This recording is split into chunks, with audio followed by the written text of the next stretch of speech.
Welcome to intellectuals Avenue. हमारी आज की लिटरेरी टर्म है बैलेड। बैलेड एक ऐसी पोइम को कहते हैं जो कि एक शॉर्ट सॉन्ग की शक्ल में लिखी जाती है, यानी ये एक मुख्तसर सा गीत होता है जिसका मकसद कोई छोटी सी कहानी बयान करना होता है। कदीम ज़माने में जो शेफर्ड या कॉमन मैन होते थे वो गलियों में फिरते और इस नज़्म को एक ख़ास तर्ज में गाया करते थे। अब हम आते हैं इसकी डेफिनेशन की जानिब। Ballad is a folk song, यानी बैलेड एक देहाती किस्म का गीत है और ओरली ट्रांसमिटेड पोइम या ज़बानी बयान की गई नज़्म है, यानी ये लिखी नहीं जाती थी बल्कि वर्बली इसको सुनाया जाता था। Telling in a direct and dramatic manner, जिसे ड्रामाई अंदाज में बयान किया जाता था। सम पॉपुलर स्टोरी, और इसमें कोई मशहूर किस्म की कहानी बयान की जाती थी, यानी ये कहानी इश्किया भी हो सकती है और जंग या मुहिम्मात से मुतल्लिक भी हो सकती थी। Usually derived from a tragic incident, और अमूमी तौर पर यह किसी अलमनाक हादसे या वाक़या के नतीजे में जो कहानी बनती है उसको इसमें बयान किया जाता था। इन लोकल हिस्ट्री और लेजेंड, यानी तारीख़ी जंगों और लेजेंड यानी मशहूर शख्सियात के बारे में कहानियाँ बयान करना इस नज़्म का मकसद हुआ करता था। The story is told simply, लेकिन अब ये कहानी बड़ी सादा होती है। इम्पर्सनली, अपनी ज़ाती राय से हटकर इसे बयान किया जाता है। And often with vivid dialogue, और इसमें बड़े मुख्तसर मकाल में बयान किए जाते हैं। यानी बैलेड एक ऐसी पोइम है जो कि एक देहाती गीत हुआ करता था और ये रिटन फॉर्म में नहीं होती थी बल्कि ज़बानी एक नस्ल से दूसरी नस्ल में मुंतकिल हो जाया करती थी। इसे लिखने का मकसद जंगों और मुहिम्मात या इश्किया दास्तानों को बयान करना होता था और ये नहायत मुख्तसर होती थी, जिसमें तारीख़ी वाक़यात का ज़िक्र मिलता था और इसके साथ साथ इसमें अलमनाक किस्म के वाक़यात का भी ज़िक्र किया जाता था। Ballads are normally composed in quatrains with alternating 4 stress and 3 stress lines, यानी ये जो बैलेड्स हैं ये अमूमन 4 लाइनों वाले स्टैंजास की शक्ल में लिखी जाती थी।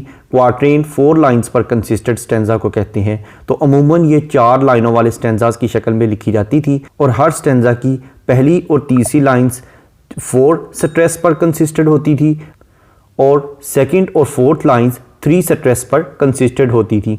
इस तरह से फर्स्ट और थर्ड लाइंस लॉन्ग होती थी और सेकंड और फोर्थ लाइंस शॉर्ट होती थी।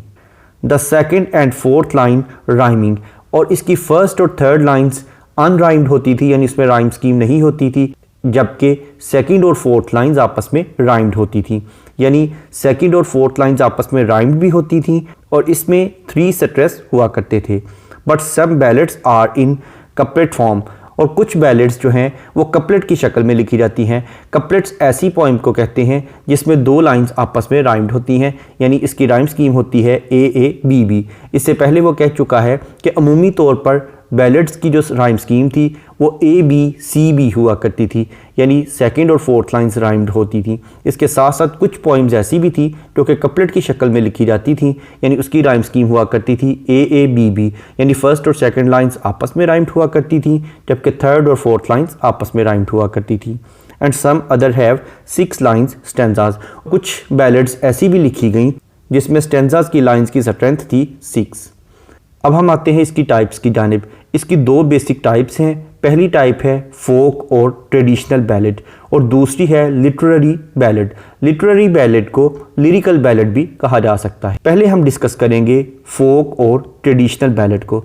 This type of ballad was verbal, यानी ये ज़बानी हुआ करती थी, इसे बाकायदा लिखा नहीं जाता था। And developed by anonymous poets in the ancient times, और ज़माना कदीम में इसे अननोन या नामालूम शायरों ने लिखा, यानी इसके शोरा का इल्म नहीं है कि कौन से वो शोरा थे जिन्होंने इसे इंट्रोड्यूस करवाया और इसे लिखते रहे। And many changes occur during the course of time due to new circumstances and conditions, और नए हालात और सूरत हाल के पेश नज़र इसमें तब्दीलियाँ रूनमा होती रहीं, यानी इसके शायर का इल्म नहीं था कि किसने इनको कंपोज किया है।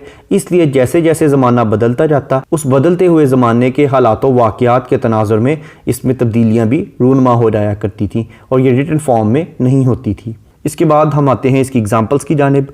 द नट ब्राउन मेड और शेवी चेज इसकी मशहूर एग्जांपल्स हैं। उसके बाद नेक्स्ट इसकी टाइप है लिटरेरी और लिरिकल बैलेड। लिटरेरी बैलेड की भी सेम वही टर्म्स एंड कंडीशन है, जस्ट इसमें डिफरेंस इतना है कि लिटरेरी या लिरिकल बैलेड में पोइट का नाम मालूम होता है और इसे किसी फेमस पोइट ने लिखा होता है, जबकि इसके ब्रक्स फोक या ट्रेडिशनल बैलेड के पोइट का नाम मालूम नहीं होता था। अब हम आते हैं चंद फेमस बैलेड्स की जानिब। सबसे पहली है ला बेल डेम सांस मर्सी, जिसे जॉन कीट्स ने लिखा। इस पोइम को डिटेल में समझने के लिए इसी चैनल पर जॉन कीट्स की प्लेलिस्ट को विज़िट करें। इसके साथ साथ इस पोइम का लिंक नीचे डिस्क्रिप्शन बॉक्स में भी मौजूद है। नेक्स्ट है एस.टी. कोलरिज की poem the rhyme of the ancient mariner. Next Robert Burns की है ballad on the American war. इसके बाद रॉबर्ट बर्न की ही एक और पोइम है the kirk of Scotland's alarm.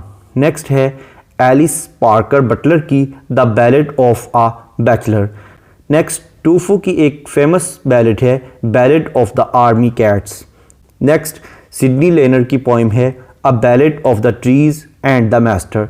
उसके बाद विलियम काइट की एक फेमस बैलेड है समन्ड बाय द किंग। उसके बाद जॉन मैकी शॉ की एक पोइम है ब्रोकन लेग्ड मैन। उसके बाद लेविस कैरल की एक पोइम है the walrus and the carpenter.